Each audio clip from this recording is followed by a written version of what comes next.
Amado Dios, te damos gracias en el nombre de Jesús. Te agradezco poder estar en tu casa. Bendigo, Señor, la vida de mis hermanas y hermanos que nos acompañan, los que puedan escuchar después, Señor, este estudio bíblico de Santiago. Que tu Espíritu Santo nos dé el aliento, la fuerza en el nombre de Jesús. Reprendemos toda enfermedad, toda obra del enemigo en el nombre de Jesucristo, para que hagas libre a toda la iglesia en el nombre de Jesús, trayendo sanidad a aquel que la necesita, espiritual y física, en el nombre de Jesús. Toma dominio y control de las personas que están enfermas ahora, y que tu Espíritu Santo y el poder de la sangre de Cristo esté sobre ellos ahora, sanando, limpiando y levantando en el nombre de Jesús. Te damos gracias por tu palabra, te damos gracias por tu esfuerzo que pones por nosotros, por cuidarnos, aún tus ángeles que nos acompañan. Gracias por tu amor, amado Dios. Gracias por ese inmenso amor que te esfuerzas por regalarnos todos los días. Que tus misericordias sean renovadas en esta hora sobre mis hermanas mujeres, sobre mis hermanos varones, y auxílianos con tu Espíritu Santo ahora, amado Dios, para que podamos entender y comprender lo que dijo Jesucristo, lo que dice tu Espíritu Santo para este tiempo, en esta carta de Santiago. En el nombre de Jesús, renovamos nuestras fuerzas, nuestra alegría de tenerte en el corazón. A ti sea la gloria, la honra, la alabanza, por los siglos de los siglos, Señor. Bendice a mi esposa, bendice a nuestros hijos, bendice esta casa, bendice a los hermanos, sus familias, en el nombre de Jesús. Amén y amén. Estábamos terminando una partecita de la anterior, no sé si quieren ir un ratito al final de la guía que tienen como la última hoja anterior, que es lo que sería la hoja 4, que hablaban de los ungiéndolos con aceite a los enfermos, no sé si se recuerdan. Y el aceite, contábamos que se utilizaba como frecuencia para curar enfermedades peligrosas, ¿sí? Y era muy bien visto en esas cosas en ese tiempo. Y dijimos también que la Iglesia Católica lo había usado con un sentido diferente a lo que podemos usarlo en la Iglesia Evangélica. En la Iglesia Evangélica creemos que al ungir con aceite algo como símbolo del Espíritu Santo y orando por esa persona, los mayores que en espíritu y en fe pueden transmitir fe, bendecirle, levantarla, ¿sí? No por el poder de ellos, sino por el poder del Espíritu Santo. Entonces, la extrema unción que aplica la Iglesia Católica difiere mucho de esta unción de aceite que queremos hacer a través de las Escrituras como Iglesia Evangélica. Difiere porque la otra es aplicada ya en el momento de la partida de la persona sin otra situación. Inclusive se le llega a dar la Eucaristía a la persona, se la prepara ya para el tiempo, digamos, de la partida de ella, de acá de la tierra. Hablo de la Iglesia Católica, pero la Iglesia Evangélica cree en la sanidad, cree en la obra del Espíritu Santo. Entonces, cuando oramos por una persona, lo ungimos con aceite, no estamos pensando que se va a morir, estamos pensando que Dios va a actuar y estamos poniendo la confianza en Dios. Así que veamos esas dos diferencias que son notorias. Para la Iglesia Católica es un sacramento, para la Iglesia Evangélica es un mandato. ¿Sí? Un mandato que debemos hacer todos como iglesia de orar, y si es necesario ungir con aceite y pedir que el Señor cumpla la palabra que está en el proceso que viene ahora. Vamos a ver ahora la respuesta de Dios a esta oración hecha con la unción de aceite, ¿sí? Estábamos tocando Santiago 5 y vamos a leer un ratito el versículo 14 que hemos dejado recién, pero para entender el contexto, 14, 15 y 16. Vamos así. Dice el 14, ¿está alguno enfermo entre vosotros? ¿Sí? Y la respuesta es, si hay alguien enfermo, si hay alguien que tiene necesidad, ¿sí? Llame a los ancianos de la iglesia y oren por él. ¿Sí? Dice, esa oración es contestada por Dios. Recuerden que la oración la contesta Dios, no la contesta el pastor, no la contesta el hermano mayor de la iglesia. La oración es contestada por Dios siempre. Oren por él y ungiéndole con aceite, eso es lo que estábamos compartiendo recién, en el nombre del Señor. Y ahí viene el proceso en el versículo 15 de la diferencia entre la Iglesia Católica y la Iglesia Evangélica. ¿Qué creemos como Iglesia Evangélica? Cuando decimos, y la oración de fe, ¿sí?, salvará al enfermo, y el Señor lo levantará, y si hubiere cometido pecados le serán perdonados. Miren acá algo importante. La oración de fe es ofrecida por los que oran, o sea, por los ancianos de la iglesia. No por el que está en el momento de la desesperación, en el momento de recibir la salud.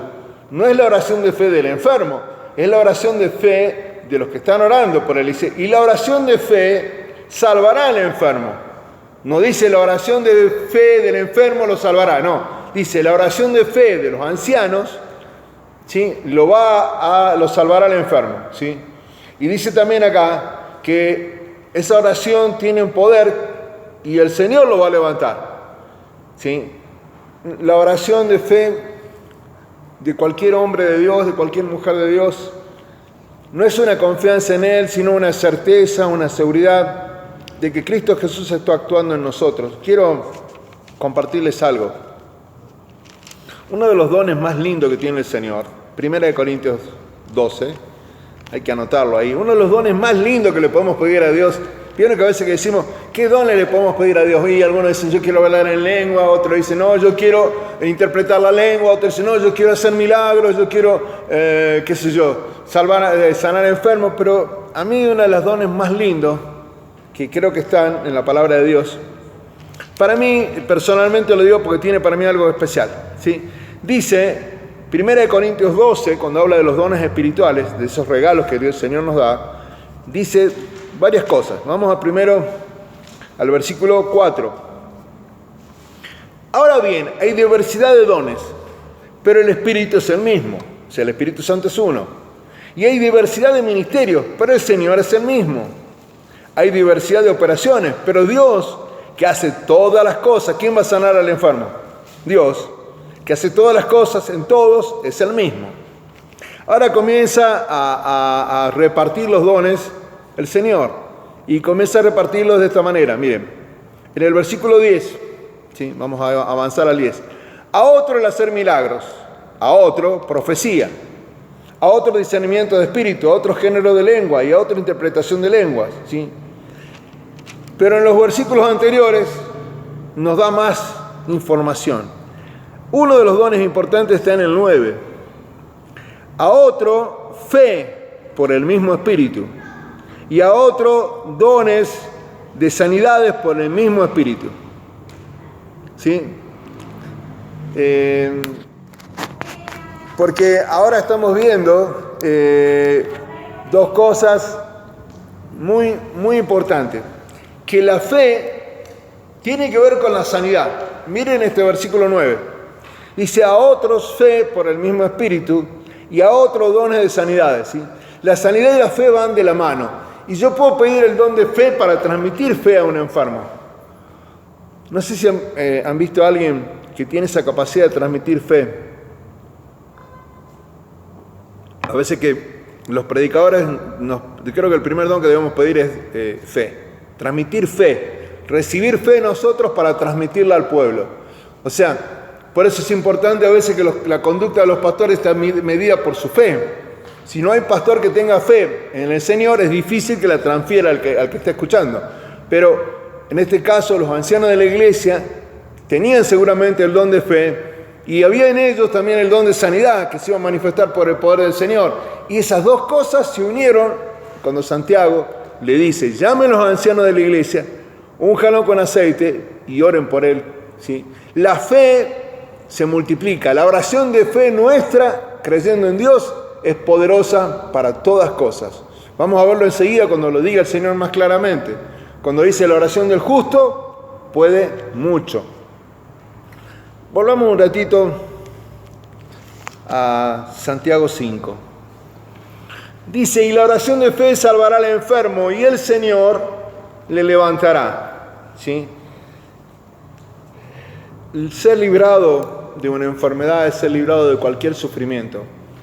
En este tiempo hemos visto personas que amamos mucho, personas que hemos visto partir con COVID o con otras enfermedades terminales, o hermanos nuestros que están con problemas de salud.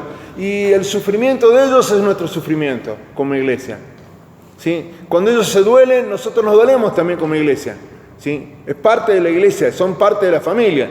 Si un hermano parte, nos dolemos todos, ¿sí? Si uno está alegre, nos alegramos todos, pero si uno está enfermo, también sufrimos con él y queremos verle sano. Y oramos siempre en función de la sanidad de la persona.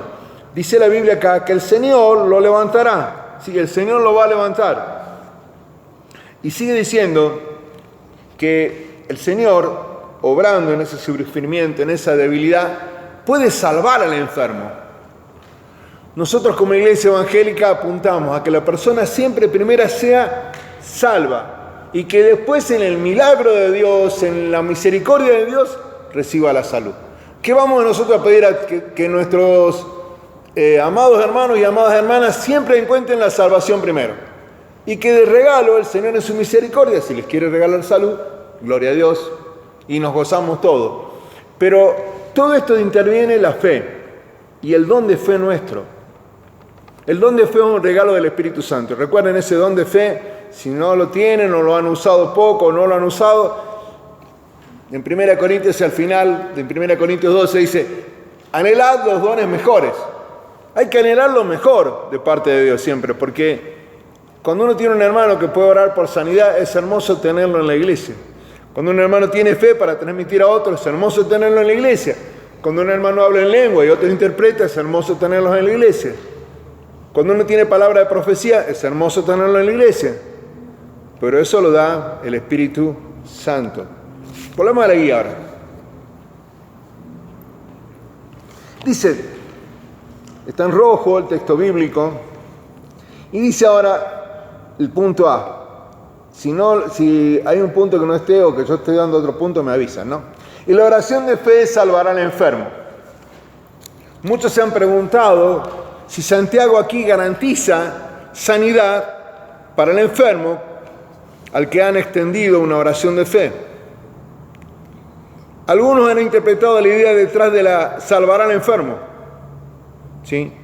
No como una sanidad en particular, y la idea de levantará como una referencia de la resurrección final. Esa es una interpretación que algunos tienen. Vamos a ver lo que piensa la iglesia, ¿sí?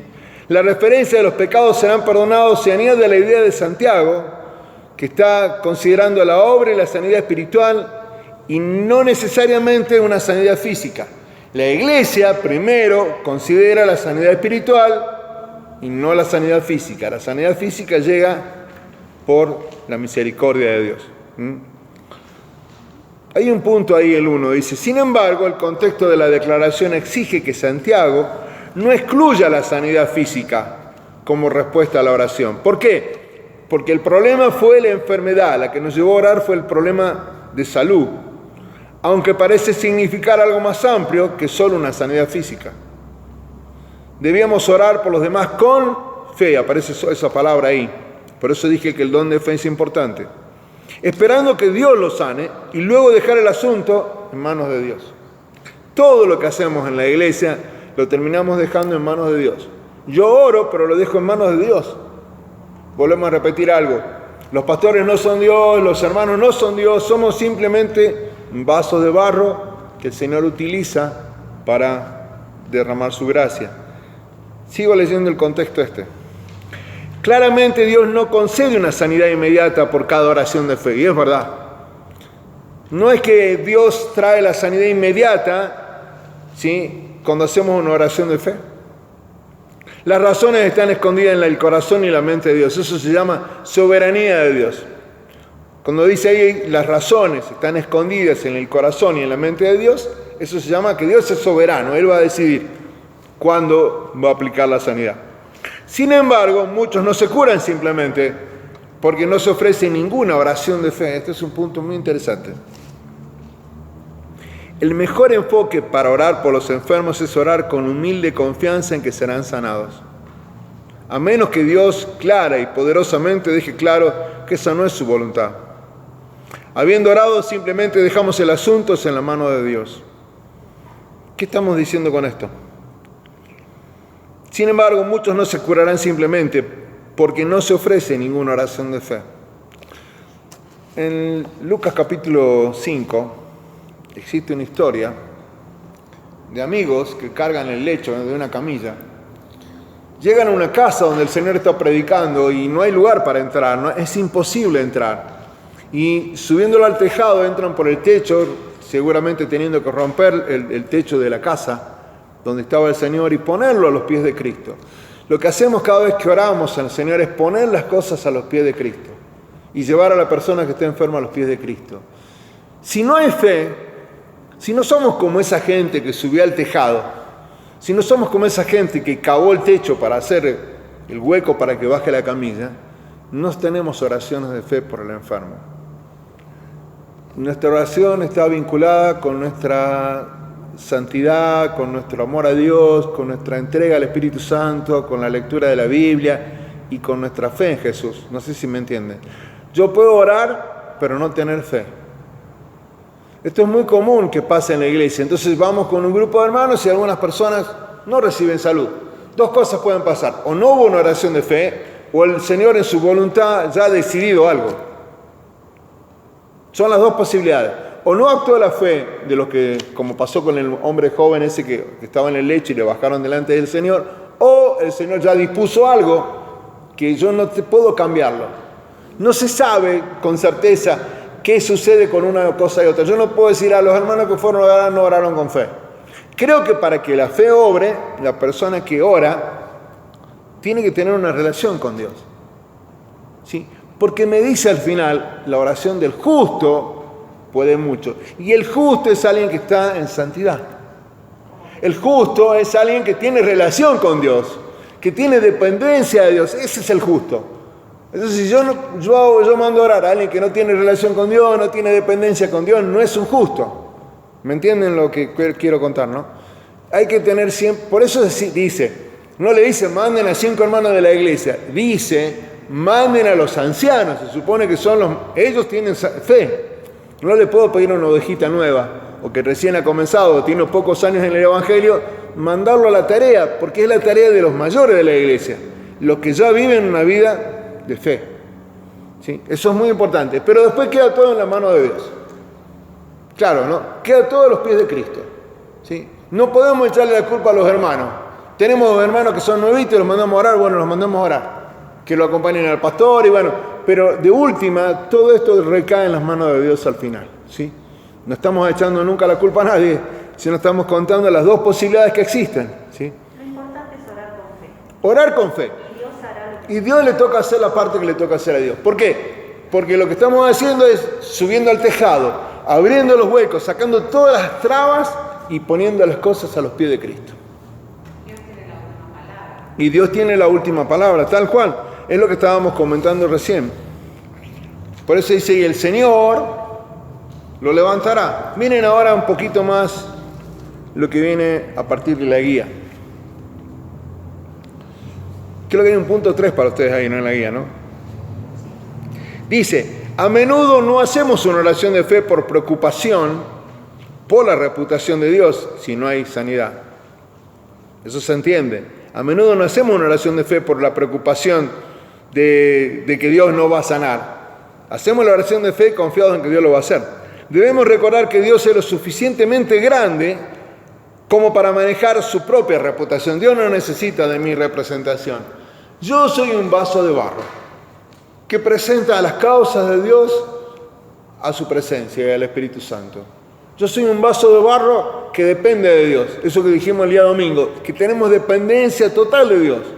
Y bueno, en esa dependencia total de Dios, nos acercamos, ponemos la camilla del enfermo a los pies de Cristo y queremos que el Señor se glorifique. Yo no soy Dios, ustedes no son Dios, y esa parte le toca a nuestro Señor y Salvador. No hace falta que yo defienda a Dios. Dios se defiende solo y tiene poder para hacerlo, todo el poder del mundo y de los cielos, ¿no? Dice el punto B, confesaos vuestras ofensas y orad unos por otros para que seáis sanados.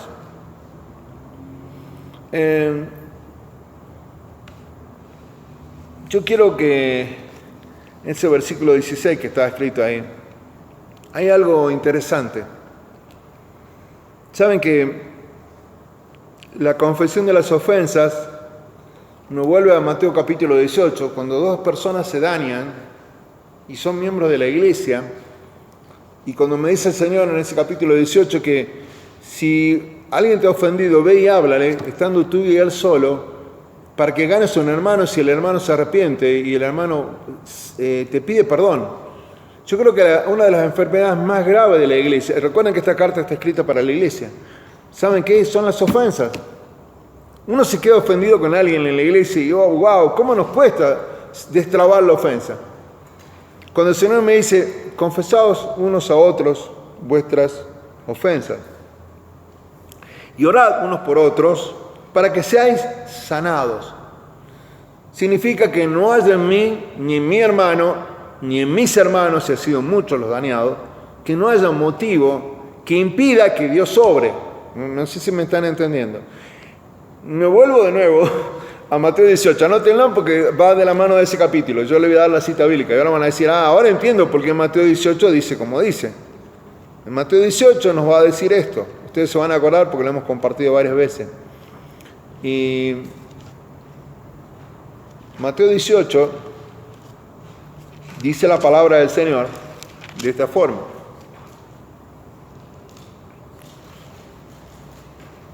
De cierto os digo, dice el versículo 18 de Mateo 18, que todo lo que atéis en la tierra será atado en el cielo. O sea que si yo no perdono, me até acá en la tierra a mi hermano y se ató algo en el cielo. Y si yo desato perdón, oro por mi hermano, tengo la bendición de poder estar con él en paz, ¿sí? Habré ganado un hermano, como dice el versículo 15. Pero miren lo que pasa ahora. Y todo lo que desatéis en la tierra será desatado en los cielos. Viene el versículo 19 y dice así: otra vez os digo que si dos de vosotros se pusieren de acuerdo en la tierra, acerca de cualquier cosa que pidieren, les será hecho por mi Padre que está en los cielos. La sanidad obra en esa situación, donde hay perdón, donde no hay ofensa. La sanidad obra sanando primero los corazones nuestros y después al enfermo también. La Biblia me cuenta que muchas veces hay personas que han quedado enfermas de dolores de huesos, de problemas articulares, y no saben por qué. Pero resulta que cuando uno comienza a charlar con ellas, se da cuenta que cargan encima un montón de problemas con familiares, con hermanos de la iglesia, de resentimiento, de odio también. Y todas esas cosas, los problemas de los huesos, muchos problemas, estaban vinculados a ese tipo de una sequedad interna. No me deja, viste la palabra de Dios dice, tenemos que ser como ríos de agua viva. Es imposible que yo fluya, que dé algo bueno, porque me voy secando por dentro. Dice que los huesos se van secando. Así habla mención la Biblia, ¿no? Claro, Dios, y me voy secando yo, vieron que en Hebreos dice que ahí va produciéndose una raíz de amargura dentro nuestro, ¿no? Me vuelvo de nuevo un ratito a la palabra, y me quedo en la guía al final que dice ahí, Santiago nos recuerda que la confesión mutua trae sanidad espiritual y física, y nos libra de las pesadas cargas físicas y espirituales de pecados no resueltos, y remueve obstáculos para la obra del Espíritu Santo. Yo creo que hasta ahí estamos todos igual. Amén. Creo que la necesidad, me van a prestar una hojita de la copia nueva, yo me voy a dejar esta por un instante. ¿Sí? Creo que el Señor tiene muchas cosas hermosas para la iglesia y le ha dejado a la iglesia en la oración la posibilidad de actuar rápidamente ante cualquier circunstancia que viva la iglesia. Estoy entonces con ustedes en el versículo cuando dice: confesad vuestras ofensas, dice la guía, en el punto B, para que seáis sanados, ¿sí? Dice, unos a otros. De nuevo, Mateo 18. Confesión de unos a otros en el cuerpo de Cristo, o sea, en la iglesia, es esencial. Debido a que el pecado no nos demandará que seamos solo que nos demandará que seamos solo de Él, aislándonos los unos de los otros. Si yo tengo pecado, me aíslo de la iglesia, me aíslo de mi hermano, en mi corazón. Y lo que me dice acá la Biblia es que yo quiero seguir con Mateo 18 porque yo lo cerré, pero lo voy a volver a poner para que ustedes lo lean conmigo si quieren. ¿Por qué es importante esta situación con Mateo 18? Porque es importante el perdón. Dice así: porque, versículo 20 de Mateo 18, porque donde están dos o tres congregados en mi nombre, o sea, en el cuerpo de Cristo, en la iglesia, ¿sí? Allí estoy yo en medio de ellos, dice el Señor. ¿Sí? Y dijo anteriormente, en el versículo 19, otra vez os digo que si 12 de vosotros se pusieren de acuerdo en la tierra acerca de cualquier cosa que pidieren, les será hecho por mi Padre que está en los cielos. El perdón desata sanidad física, espiritual. Y por otro lado, el Señor dice, yo estoy ahí presente con ustedes, con mi iglesia, en el cuerpo de Cristo, en la iglesia del Señor. Me quedo en la guía, dice, unos a otros, la confesión de unos a otros en el cuerpo de Cristo es esencial debido a que el pecado nos demandará que seamos solo de Él. El pecado quiere que seamos de Él, no quiere que seamos de Cristo, no quiere que tengamos hermanos en la iglesia. El pecado me aparta de Dios, me aparta de mis hermanos, aislándonos los unos de los otros. Vieron que la Biblia dice que somos miembros los unos de los otros, ¿sí? Somos miembros los unos de los otros. En Efesios capítulo 4 y 5 lo van a encontrar. Dice sobre la confesión, la forma de la raíz significa literalmente decir lo mismo.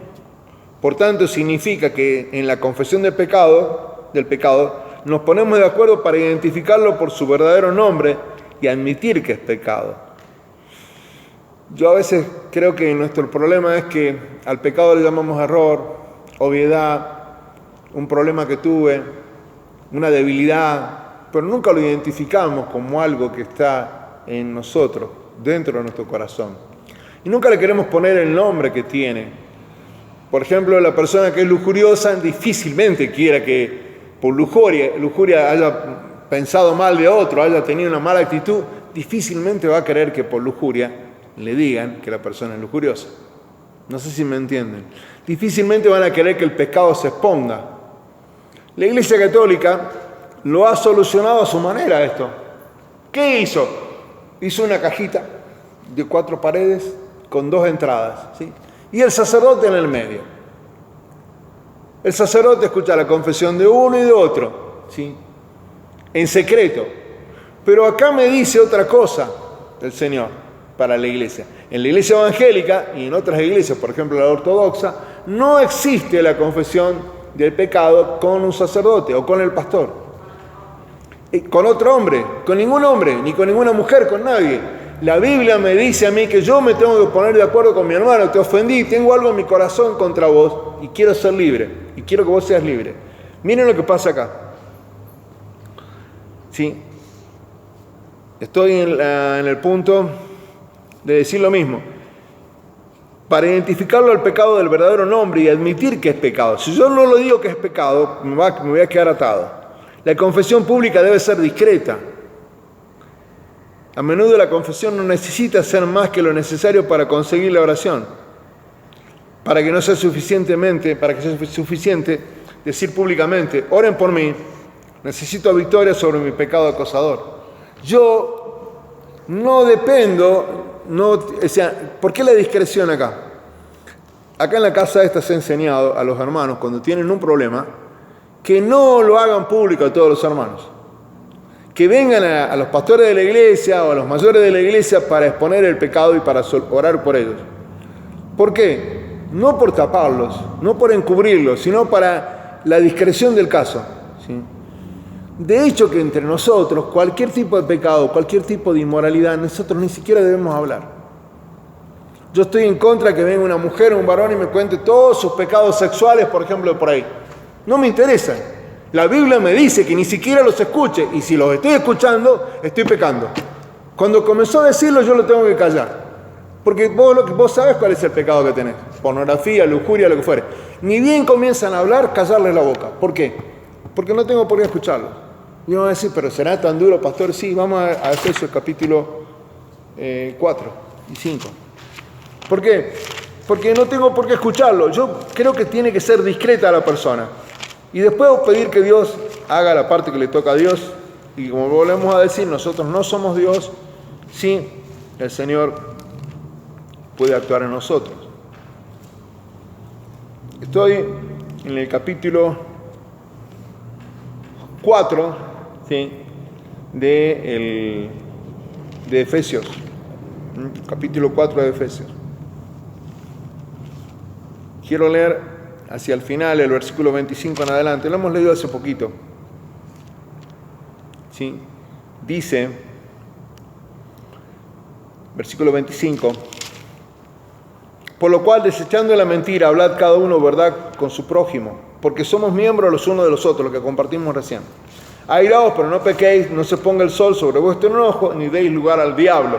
Cuando yo escucho la confesión de alguien, le estoy dando lugar al diablo. No tengo por qué escuchar cómo hizo su pecado. No tengo por qué absolutamente escucharlo. ¿Sí? Sigue diciendo un poquito más hacia adelante. Vamos un ratito al capítulo 5. Y me quedo con este versículo 3 que está en el 5.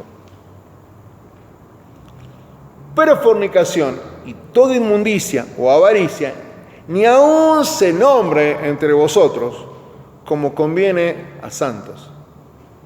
Ni palabras deshonestas, ni necedades, ni truanerías. Truanería es el que roba. Que no conviene, sino antes bien acciones de gracias. Porque sabéis que ningún fornicario, inmundo o avaro que se idolatra tiene herencia en el reino de los cielos. ¿Sí? Versículo 7 del mismo capítulo 5. No seáis pues partícipes con ellos. Sigue diciendo el Señor en el 8. Porque en otro tiempo erais tinieblas, mas ahora soy luz en el Señor. Andad como hijos de luz, porque el fruto del Espíritu es en todo bondad, justicia y verdad, comprobando lo que es agradable al Señor. Y el 11 vuelve a repetirme lo mismo una vez más para que no me quede ninguna duda. Y no participéis en las obras infructuosas de las tinieblas, sino más bien reprenderlas. ¿Sí? Porque vergonzoso es, el punto que estamos contando, es hablar aún de ellos, hablar de lo que ellos, perdón. Hablar de ellos en secreto, gracias. ¿Qué hacen en secreto? Más todas las cosas cuando son puestas en evidencia por la luz, son hechas manifiestas porque la luz es lo que manifiesta todo. ¿Sí? Repetimos el 12. Porque vergonzoso es aún hablar de lo que ellos hacen en secreto. Si en secreto ellos están pecando y están viviendo una vida difícil de vivir conforme a Dios, yo no tengo por qué inmiscuirme ni querer saber nada. Como hijo de Dios lo tengo que cortar. Tengo que reprenderlo. Mira, hermano, usted sabe cuál es su pecado. Y usted lo puede identificar. Lo que pasa es que no me lo quiere decir. Y ahí viene un problema, como digo, de nuestra sanidad espiritual. Yo creo que el Señor nos quiere limpiar a todos. Somos nosotros los que a veces le ponemos la bendita palabra. Señor, pasá hasta la puerta de casa. Bueno, hoy te dejo pasar hasta la heladera de mi casa. Que me bendiga, la heladera. Pero, Señor, a mi dormitorio no vayas. Al baño de mi casa no vayas. No vayas a mi intimidad. Entrá, bendecime la heladera, bendecime a la cena, pasá y dejame algún regalo de misericordia, pero no vayas a la intimidad que de cada uno. Y Dios sabe la intimidad. Y entonces, cuanto más sano me sienta con Dios, mejor puedo caminar, más tranquilo puedo estar. El hermano o la hermana va a vivir mucho mejor y eso le trae salud a la casa del Señor. Amén. Primero porque no es digno de escuchar cosas que a veces, desgraciadamente, a veces se escuchan en esas confesiones que no son discretas. Me vuelvo de nuevo al papel de la guía. Las confesiones tienen que ser discretas y tienen que ser hechas con un corazón para que la persona sepa que está en pecado, oramos juntos y nosotros le bendecimos para que Dios lo ayude y lo auxilie. La confesión pública debe ser discreta, página 1 del estudio. A menudo la confesión no necesita hacer más que lo necesario para conseguir una oración. ¿De quién? Del que va a orar por la persona. Para que sea suficiente decir, oren por mí, necesito la victoria sobre mi pecado, un pecado que me acosa, que me molesta, que me persigue. Sería un error entrar en más detalles. Eso es lo que dice la guía, es lo que yo acabo de contarles. Si la persona entra en más detalles hay que frenarla. No me interesan los detalles. Pero decir esto es importante. Evita que seamos cristianos de mentira, que actúan como si todo estuviera bien cuando no lo está. La Escritura desalienta en nombrar la inmoralidad, lo que estuvimos contando recién en Efesios, entre los creyentes, y declaran que es una vergüenza incluso hablar de las cosas que los inmorales hacen en secreto. La confesión se hace a menudo a las personas, pero ante Dios sobre todas las cosas. Cuando llega la iglesia del Señor a un lugar donde hay pecado, podemos ver qué sucede con la gente. Veamos un ejemplo muy claro. en el libro de los Hechos que está ahí, vamos a leerlo, sucedió un avivamiento en un lugar. Cuando llega el avivamiento a un lugar, el pecado quiere huir, porque no quiere que le prediquen a la persona. El Espíritu Santo se quiere mover, y esto es muy importante que sucede cuando hay un avivamiento en el corazón o en un lugar. Hechos 19, verso 17 al 20. Miren lo que sucedió acá. Llegaron los hombres de Dios a predicar el Evangelio y sucedió esto que vamos a leer ahora juntos. Hechos 19, capítulo 19 del libro de los Hechos, versículo 17 al 20. Dice así. Están hablando justamente de Éfeso, del lugar que acabamos de dejar nosotros. Dice el versículo 17. Entonces, estoy leyendo mal. Perdón. Yo me corrí. Versículo 17. Y esto fue notorio a todos los que habitaban en Éfeso, en el mismo lugar que vamos a compartir la misma carta. Así judíos, o sea que conocían la palabra de Dios, como griegos, o sea, gentiles. ¿Sí? Y tuvieron temor todos ellos, y era magnificado el nombre del Señor Jesús. Y muchos, miren lo que sucede acá, y muchos de los que habían creído venían confesando, o sea, Señor, pequé contra ti, pequé, robé, maté, me le fui infiel a mi esposa, a mi esposo, y corrían a los pies del Señor, ¿sí?, a declarar su pecado, confesando, dice, y dando cuenta de sus hechos, o sea, de toda la maldad que el Señor les estaba sacando de encima. Dice el 19, asimismo, muchos de los que habían practicado la magia, o sea, que eran gente que estaba metida en cosas graves, ¿no? Trajeron, dice, los libros y los quemaron delante de todos, dice, y hecha la cuenta de su precio, hallaron que eran 50.000 piezas de plata. Verso 20, así crecía y prevalecía poderosamente la palabra del Señor. ¿Cómo hace Dios con su palabra, no? Llega a un lugar y la gente recibe la palabra. A veces nos podemos preguntar, ¿por qué las personas no cambian? Y será porque no reciben la palabra. Del lado del que predica, sin lugar a dudas que tiene que darla con fe. Y del lado del corazón que la recibe, tiene que haber fe. Pero la palabra de Dios es la que limpia. Es como agua, va limpiando, nos va sacando todas las impurezas. Hoy arranca una cosa, mañana saca la otra cosa. Pero lo lindo de acá es que las personas se hicieron libres. Confesaron sus pecados, se hicieron libres. Y nadie después pregunta, si ustedes siguen leyendo el versículo, che, ¿vos sabés que fulano de tal dijo tenía tal pecado? No.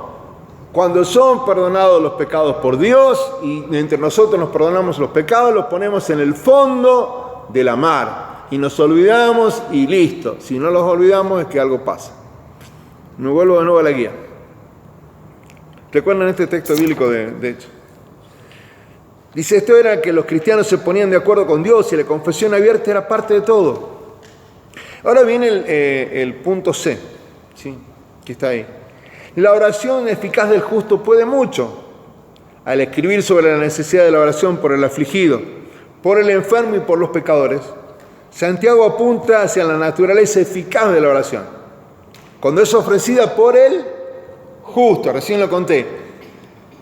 El que va a orar tiene que ser una persona de fe, ¿sí? Tiene que ser una persona que ama a Dios, que tiene relación con Dios, que le conoce a Dios y sabe que Dios existe. Y que quizá él también recibió sanidad de parte de Dios. Es muy difícil que la persona que va a orar, no sé si ustedes saben, pero ha pasado muchas veces esto, que hay personas que están enfermas de gravedad, pastores que han estado enfermos de gravedad, de cáncer, inclusive ellos, ¿no? Y han ido a orar, pero siguen teniendo fe en Dios. Y cuando ellos oran por las personas, por los que están enfermos reciben sanidad. Y ellos no. La pregunta es ¿por qué? Porque la soberanía de Dios permite que ellos tengan un aguijón en la carne, que dependan siempre de la... Bástate mi gracia, compartiste, ¿no?, el día domingo, ¿no? Que la gracia de Dios se manifieste. Hay personas que son ciegas y oran por que las personas no sean ciegas, y cuando oran por ellos los otros se sanan. Hay personas que usan lentes y oran por las personas que tienen lentes y ellos siguen usando lentes, pero el que recibió la oración, como la que oró es una persona justa, el Señor concede la petición de la oración. O sea, la oración es eficaz cuando la hace un justo. ¿Me entienden cómo va la relación? ¿Sí? Dice, la idea de eficaz en este contexto es fuerte. Podría ser interpretado literalmente como la súplica de un hombre justo es muy fuerte y energizante. Es de mucha fuerza cuando un justo ora por nosotros. En la casa del Señor tenemos que ser celosos con algo. En la vida cristiana, cuando uno sale a la puerta de una iglesia y comienza a transitar la vida cristiana, se va a encontrar con miles de predicadores que andan dando vuelta, con miles de profetas que andan dando vuelta. No todos son del Señor. Si yo vivo siguiendo al hombre y no a Dios, voy a ser siempre dependiente del hombre, ¿sí? Y muchos andan buscando que sea ese hombre justo, que de golpe ore por ellos y la situación cambie, ¿sí? Hemos visto a familias enteras seguir a tal predicador, seguir a tal profeta, y en eso siempre termina habiendo un negocio, una dependencia, cuando el Señor nos quiere hacer libres. No entienden que el hombre no cambia. El Señor vino a hacerme libre, no dependiente de un hombre, ni dependiente de un pastor. A la larga, el Señor lo que quiso conmigo, lo que quiere con ustedes, es que ustedes sean libres. Que no dependan del pastor de la iglesia, que dependan de Él, que dependan del buen pastor. ¿Sí? Yo soy un vaso de barro, yo estoy de pasada con ustedes. ¿Sí? Puedo tener enfermedad y orar por ustedes, ustedes sean sanos, ¿sí? Pero en eso involucra mi fe. Hebreos 13:7. ¿Quién lo lee fuerte ahí? Miren cómo tiene que ver la fe de los que lideran la iglesia.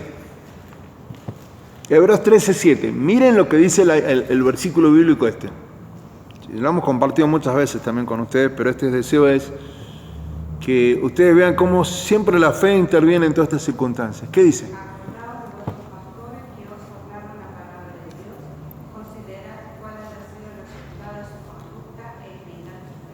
Si no, mi hermano ve que mi conducta es mala cuando viene un problema en mi vida y no tengo fe, ¿cómo va a imitar mi fe? Si yo no tengo fe. Yo estoy enfermo de algo grave, pero no tengo fe en Dios que me pueda sanar. ¿Cómo el hermano va a imitar mi conducta? ¿Cómo va a considerar la palabra que yo le dije? Los buenos ejemplos entre nosotros nos ayudan. Los buenos ejemplos nos ayudan muchísimo. Sigo leyendo acá, estoy en la guía.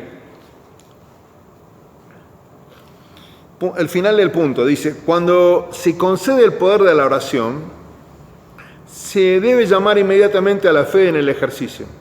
Yo voy a la oración, pero voy con fe a la oración. Para que se dé la bendición. El espíritu de súplica, está con E minúscula, o sea que no es el Espíritu Santo, sino es el espíritu del que va a orar, es la prueba de que el poder de Dios está presente para sanar. Yo estoy suplicando la sanidad de la persona, sea física o espiritual.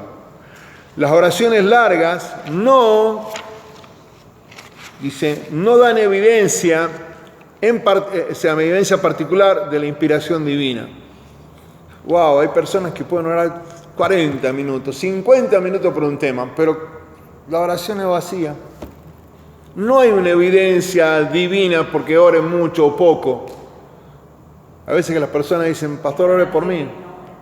Claro, ore por mí. Tiene que orar una hora el pastor. No es que sea mejor la oración de una hora que la de 5 minutos o la de 10 minutos. No tengo plata ni oro, más lo que tengo te doy. Claro. Jesús, levántate y anda. Claro, más corto que eso es imposible. Imposible. Juan y Pedro llegan al templo de la Hermosa. Hay un enfermo. El enfermo extiende la mano, pide una limosna, pide un toque. Y Pedro dice, mira, ni oro ni plata tengo. Aún Jesús, levántate y anda. Levántate y anda. ¿Sí? Nosotros tenemos que mostrar fe en nuestra oración. No es cuánto ora. Hay personas que se las vuelve líderes de oración porque oran. Y la verdad a veces terminan siendo un circo, perdón, ¿no? Y yo conté que a veces pasa que oran de tal forma que terminan siendo oraciones que más parecen oraciones satánicas que oraciones dadas a Dios. La persona que suplica puede orar 1 minuto suplicando, 10 minutos, depende de la relación que tenga con Dios. Bueno, me quedo en el punto que está ahí. Ya estoy en la hoja 2 de la guía. Muchas de nuestras oraciones no son efectivas debido a que no son eficaces. Son ofrecidas con una actitud tibia. O sea, no creemos que Dios pueda hacerlo. la cual virtualmente pide a Dios que se encargue de algo que nos preocupa un poco. La oración efectiva debe ser eficaz. Y esto, dice, no es porque debamos persuadir emocionalmente a Dios, a un Dios reacio. Ay, yo me lloré todo en la oración. Estoy delante de un Dios duro de corazón, duro, reacio a darme la bendición. Nada que ver. Yo no vengo acá a orar o usted no va a orar por alguien para pedirle a un Dios malo o difícil de entender, persuadirlo a ver si emocionalmente yo toco el corazón de Dios. ¿Me entienden, no? O sea, sino porque debemos de ganarnos el corazón de Dios al serle fervientes, eficaces, por las cosas que Él es ferviente. O sea, eficaz. Dios es eficaz. Muchas veces somos superficiales, emocionales. Quiero contar algo de acá. Hay una historia en la Biblia de la viuda y el juez injusto. Dice que ella iba permanentemente a golpear al juez injusto. Sí, creo que está en el Evangelio de Lucas, después lo podemos buscar. Y no recibía respuesta, pero insistió. Y logró el cambio de la situación. El juez injusto tampoco es vinculado con Dios. Es simplemente un ejemplo de mi fervor para la oración. Y de la perseverancia en mi oración. ¿Sí? No es que Dios sea el juez injusto. Dios no es un juez injusto. Es el motivo. Yo persevero en Dios. Busco. Dice que la viuda logró al final su cometido. Después lo vamos a buscar. Creo que está en el Evangelio de Lucas. Bueno, lo vamos a anotar por ahí para que lo leamos juntos. Sigo leyendo acá. De manera adicional, una oración efectiva es ofrecida por un hombre justo. Esto es alguien que reconoce que los fundamentos de su justicia están en Jesús. Yo no me puedo perdonar a mí mismo. La justicia del Señor está en mi vida, por eso Él me puede perdonar. Y te puede perdonar a vos. Eso es lo que le va a decir en la oración. Y cuyo caminar personal consiste en la justicia que Él tiene en Jesús. O sea, es un hombre justo al caminar. Es un hombre recto delante de los ojos de Dios. Y puede mucho. Y hay un ejemplo ahí. En la Biblia siempre nos pone ejemplo. Me vuelvo de nuevo a Santiago. Miren el ejemplo que nos dice el Señor. Acá hay un ejemplo eficaz. Versículo 17 de Santiago 5. Elías era un hombre sujeto a pasiones semejantes a las nuestras. Mire, está contando. Elías era un hombre que tuvo pecado en su vida, que tenía dificultades en su vida. Era sujeto a pasiones. Por ejemplo, Elías es el que ora por el holocausto, las llamas descienden, consume todo, pero termina de derrotar a los profetas de Baal y resulta que del camino viene un mensajero y le dice que Jezabel está queriendo tomar su vida. Le mete tanto temor a eso que termina escondido en la cueva. Él era sujeto a esas pasiones, pero era un hombre de Dios, era un hombre que conocía a Dios. Dice que los cuervos le llevaron de comer, ¿saben cuál es la historia, no? Al final Dios le habló a Elías y le dice, Elías salí de la cueva y volvió para atrás. Y ahí ungió a Eliseo y bueno, todo lo que ustedes conocen que están en las Escrituras. Dice, era un hombre sujeto a pasiones. ¿Sí? Y sucedió esto. Semejantes a las nuestras, dice, ¿no? Y oró fervientemente, viene la oración eficaz de Elías, para que no lloviese, y no llovió sobre la tierra por 3 años y 6 meses. Miren cómo Dios respondió a la oración de un justo, que tenía un montón de dificultades en su vida. ¿Sí? Quiero leer un poquito más. Y dice, y otra vez oró, y el cielo dio lluvia, y la tierra produjo su fruto. Vamos acá a la guía. ¿Qué pasó con este Elías que hizo semejante milagro de parte de Dios, estando Dios en él? Era un hombre sujeto, está en azul, punto A. Elías era un hombre sujeto a pasiones semejantes a las nuestras. Elías es un modelo de una oración ferviente que fue contestada por Dios. Su efectividad en la oración se extendió aún al clima, algo grande, ¿no? Pero esto muestra que el corazón de Elías estaba en sincronía, o sea, estaba regulado, dice, con el corazón de Dios. algunos saben, a los relojes cuando pierden la sincronía nunca marcan la buena hora. No van en la hora que tienen que ir. Elías iba en la hora del corazón de Dios. Elías iba en sincronía con el corazón de Dios. Dice así: él oró para que la lluvia se detuviera y comenzara debido a que sentía que estaba en el corazón de Dios en cuanto a su trato con Israel. El primero pidió que la lluvia se detenga y después que la lluvia comenzara. Dice el punto B, oró fervientemente. Este literalmente oró con oración. Oró con oración. Es verdad, el verdaderamente orar, por definición, es orar fervientemente. Cuando alguien le dice, yo voy a orar, tiene que ser fervientemente. Oraba con oración, dice un hebraísmo para hablar del hebreo como lenguaje, para denominar a quien oraba fervientemente. Punto C. Si Elías era un hombre sujeto a pasiones semejantes a las nuestras, entonces nosotros podemos ser hombres con el poder de la oración como él. Claro que sí. Claro que sí. Pero tenemos que estar en la sincronía del corazón de Dios y obedeciendo lo que Dios nos manda. Entonces podemos confiar que nuestra oración puede ser escuchada por el Señor. Dice la Biblia, ¿sí?, que todo lo que, Mateo 18 de nuevo, todo lo que pidieren en el nombre del Señor os podrá ser hecho. Amén. Estando en comunión con Dios, ahora la pregunta es, ¿podemos ser santos entonces y ser justos? Sí, la respuesta es un sí. ¿Podemos sacarnos del peso que nos hacía el pecado? La respuesta es sí. El modelo es Jesús. Elías tenía cosas malas en su vida a veces, sí, pero dependía de Dios y se arrepentía seguramente rápido. Dice la Biblia que si confesamos nuestros pecados al Señor, Él es fiel y justo para perdonarnos. Intentemos nunca regresar al pecado, porque si regresamos al pecado, sin lugar a dudas que la situación se vuelve a comprometer. Miren acá. Me quiero leer la guía, ¿no? Dice el punto 4, ¿sí? Yo voy a leer los dos últimos versículos, ya se acaba Santiago. Hermanos, si alguno de entre vosotros se ha extraviado de la verdad, tenemos hermanos que a veces se han extraviado de la verdad, siguen otras verdades, y alguno le hace volver, porque nosotros le hemos predicado de nuevo a él para que entre en razones, sepa que el que haga volver al pecador del error, de su camino, salvará de muerte un alma, claro, volvió a la casa del Señor, y cubrirá una multitud de pecados. Qué hermoso que es la oración de fe. Y leamos ahora algo acá. Está en rojo la cita bíblica, pero hay unos puntos para leer. Punto A.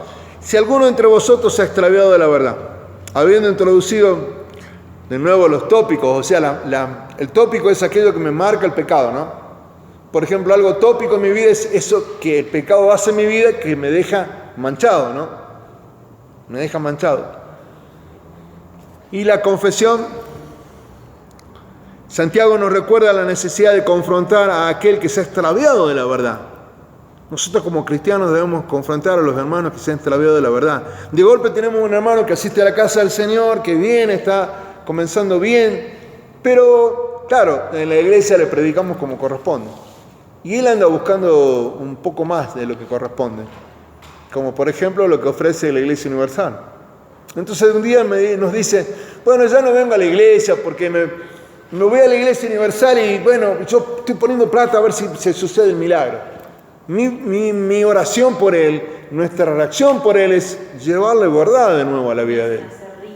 Claro, y esto a mí me gusta, pero mi tarea es como hermano en la fe, llevarle de nuevo la verdad a él. No lo puedo dejar en el error. No lo puedo dejar en el error. Y cuidado con esto, a veces nosotros podemos dejar sin querer a alguien en el error. No debemos dejarlo en el error. No, hay que decir la verdad. Mira, hermano, el camino que estás transitando en la Iglesia Universal o en la denominación que fuera, o en la, qué sé yo, no sé, te fuiste al ubandismo, bueno, volviste a hacer algo que a Dios no le agrada, no es lo que Dios quiere. Hay que decirle la verdad, porque pasa acá esto. Santiago nos recuerda la necesidad de confrontar a aquel que se ha extraviado de la verdad. Dice, el que está extraviado de la verdad, dice, es una buena imagen para entender esto, ¿no?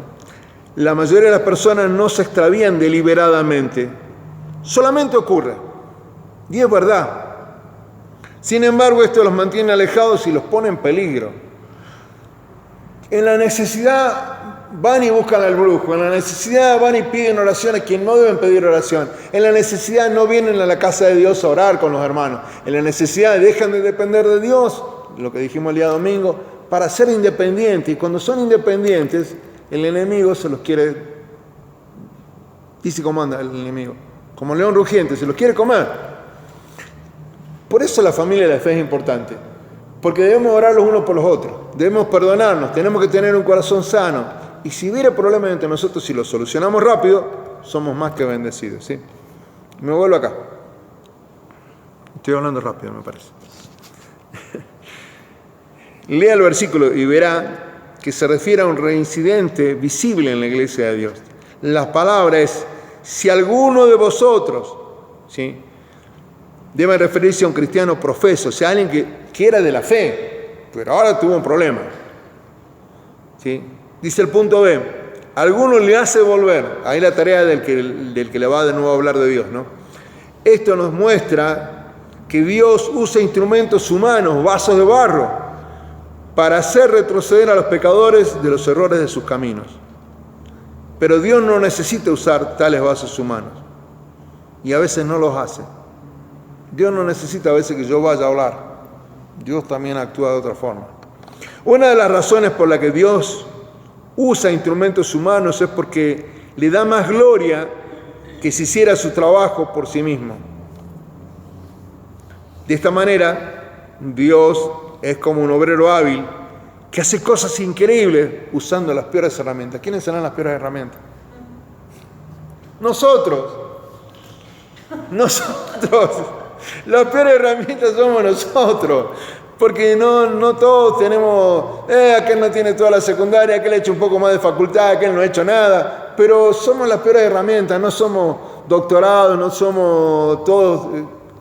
Miren, 1 Corintios capítulo 1, esto anótelo en al lado, porque las primeras herramientas esas inútiles somos nosotros. Por eso dice la Biblia, siervo inútil soy, en lo poco te fui fiel, en lo mucho dice el Señor que me va a poner. Amén. 1 Corintios capítulo 1. Leo con ustedes, ¿eh? Esta parte de 1 Corintios es hermosa. Dice en el versículo 25, de estas herramientas inútiles que tiene el Señor por ahí con nosotros, somos nosotros las herramientas. Porque lo insensato de Dios es más sabio que los hombres, y lo débil de Dios es más fuerte que los hombres. Pues mirad, hermanos, vuestra vocación, que no sois muchos sabios, según la carne, ni muchos poderosos, ni muchos nobles, sino que lo necio del mundo, o sea, lo más vil, ¿sí?, eso no escogió Dios. Escogió Dios para avergonzar a los sabios, y lo débil del mundo escogió Dios para avergonzar a los fuertes. Y lo vil del mundo y lo menospreciado escogió Dios, dice, y lo que no es para deshacer lo que es. Miren cómo Dios usa, ¿sí?, nos puede usar en Él, ¿no? Somos las peores herramientas esas que están ahí. Siguiendo el mismo patrón, Dios usa vasijas de barro, personas, para que sean recipientes de su gloria. El que haga, dice el punto 6, ya terminando ya la guía, dice, el que haga volver al pecador del error de su camino salvará de muerte un alma y cubrirá multitud de pecados. Hay una bendición para aquel que ama a su hermano y lo confronta. No sé si la están encontrando la bendición. El que haga volver al pecador del error de su camino salvará de muerte un alma y cubrirá multitud de pecados.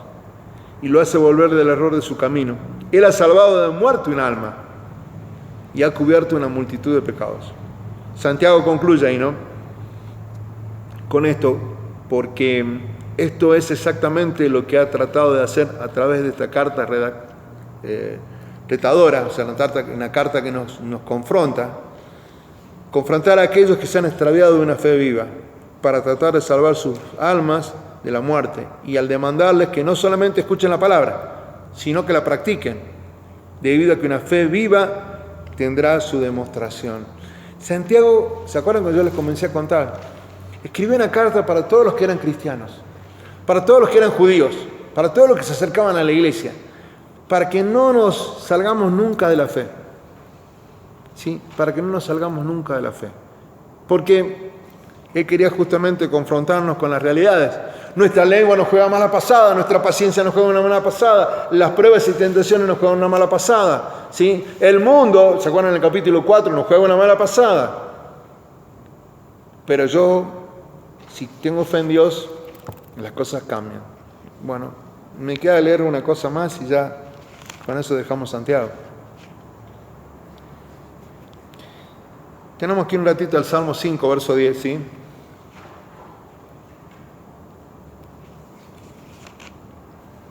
Saben que un solo pecado en el corazón de cualquier persona lo puede condenar al infierno. ¿Sabe eso, no?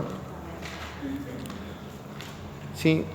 Cuando Santiago hace uso de esa palabra multitud, ¿sí?, subraya la condición desesperada que los pecadores a veces tienen en sus vidas, ¿sí? Vamos a leer un ratito el Salmo 5, verso 10.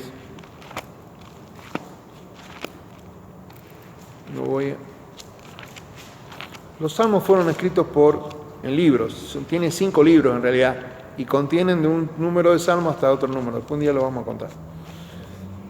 ¿Sí? Versículo 10 del Salmo 5. Castígalos, oh Dios, caigan por sus propios consejos, por sus mismos consejos, por la multitud de sus transgresiones, o sea, por la multitud de sus pecados, échalos fuera, porque se rebelaron contra ti. ¿Sí? Dios castiga a la persona que está en pecado, sin lugar a dudas que así va a ser.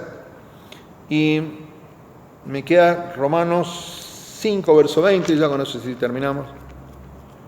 Si alguno lo tiene a mano, lo vamos a leer juntos. Una carta muy interesante, Romano. La ley de Dios me permitió ver el pecado que había en mi vida. Y la ley de Dios también me mostró que había algo que se llamaba gracia. La palabra de Dios me la demostró y obró en mí en algo y en ustedes algo distinto. Dice el versículo 20 de Romanos 5. Pero la ley se introdujo para que el pecado abundase. Cuando las personas no conocían que eso era pecado, ¿sí?, dice, el pecado abundase. Más cuando el pecado abundó, cuando el pecado se multiplicó, porque todos dijeron, bueno, pero yo no sabía que era un pecador. Yo no sabía que era un pecador, dice aquel. Yo no sabía que era un pecador. ¿Sí? Cuando un pecado abundó, sobreabundó la gracia. Cuando la persona ve el pecado en la ley de Dios, hay personas que dicen, pero yo cómo pequé si yo no pequé nada. No, un momento. Si vos andabas robando. No, pero yo robaba para que mi familia coma. No sé si me entiende. De golpe la ley me mostró que había mucho pecado. Porque claro, se multiplicaba el pecado. El que pensaba que no pecaba, se da cuenta que está pecando. Pero también sobreabundó la gracia de Dios. Y dice el 21. Para que así también como el pecado, dice, reinó para muerte, así también la gracia reine para la justicia, para vida eterna, mediante Jesucristo, Señor nuestro. O sea, la gracia de Dios me permitió ser libre. Amado Dios, en el nombre de Jesús, bendigo, Señor, a tus hijas, a tus hijos de esta casa. Hemos orado por los que están enfermos. Creemos que la oración del justo puede mucho, Señor, y queremos en esta hora orar fervientemente para que tu mano de poder se manifieste en la vida de mis hermanos y hermanas, en la vida de ellos, Señor, trayendo la sanidad física y espiritual que están necesitando ahora en el nombre de Jesús. Creemos, amado Dios, como iglesia, que si oramos, Señor, poniéndonos de acuerdo, 2 o 3 en tu nombre, tú lo puedes hacer en esta hora. Oramos porque esos hermanos reciban fe de parte nuestra en el nombre de Jesús. Oramos, Señor, que cuando hablemos con ellos, transmitamos, Señor, el deseo tuyo de que sean sanos y que sean salvos. En esta hora oramos, Señor, para aquellos que no te conocen, que están en nuestra familia, aunque están en la iglesia, para que, amado Dios, un día la gracia de Dios los ilumine, que conozcan la ley de tu palabra y vean su pecado y corran a ti, Señor, en el nombre de Jesús. Gracias porque nos puedes librar de pecado en esta noche. Te pedimos perdón por nuestros pecados en esta hora. Te pedimos perdón porque a veces hablamos, Señor, de las cosas que no deberíamos hablar, aún dentro de tu casa. Amado Dios, líbranos de cometer ese pecado, de hablar de inmundicia, de impiedad dentro de tu casa. Oramos, Señor, por la persona que decía mi hermana Adriana, Señor, ese joven que tiene necesidad de salud. Ahora en el nombre de Jesús. No sabemos cuál es su condición física, no sabemos qué lo ha llevado a esta enfermedad, pero creemos que tú sí le puedes sanar, Señor. Y oramos para que él reciba sanidad en el nombre de Jesús.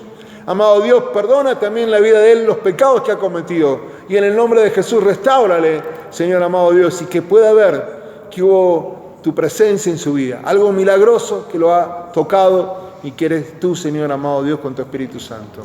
En el nombre de Jesús, te damos gracias por lo que estás haciendo en nosotros. Muchas gracias. Muchas gracias, Señor. Descansamos en ti en esta hora. Descansamos en ti. Todos nosotros somos sujetos a pasiones, como Elías. Todos nosotros somos sujetos a situaciones de nuestra carne. Pero ahora en el nombre de Jesucristo nos acercamos a ti, nos sometemos a ti, resistimos al diablo para que huya de nosotros, amado Dios, libramos nuestro corazón de doble ánimo y en el nombre de Jesús nos declaramos tus hijos y acá también tus hijas, mis hermanas. En el nombre de Jesús, mil gracias por tu iglesia, porque la palabra se cumple. Donde está reunido 2 o 3 en tu nombre, tú estás presente. Derrama la paz que necesita nuestro corazón, derrama el gozo y las fuerzas en el nombre de Cristo Jesús. Amén y amén.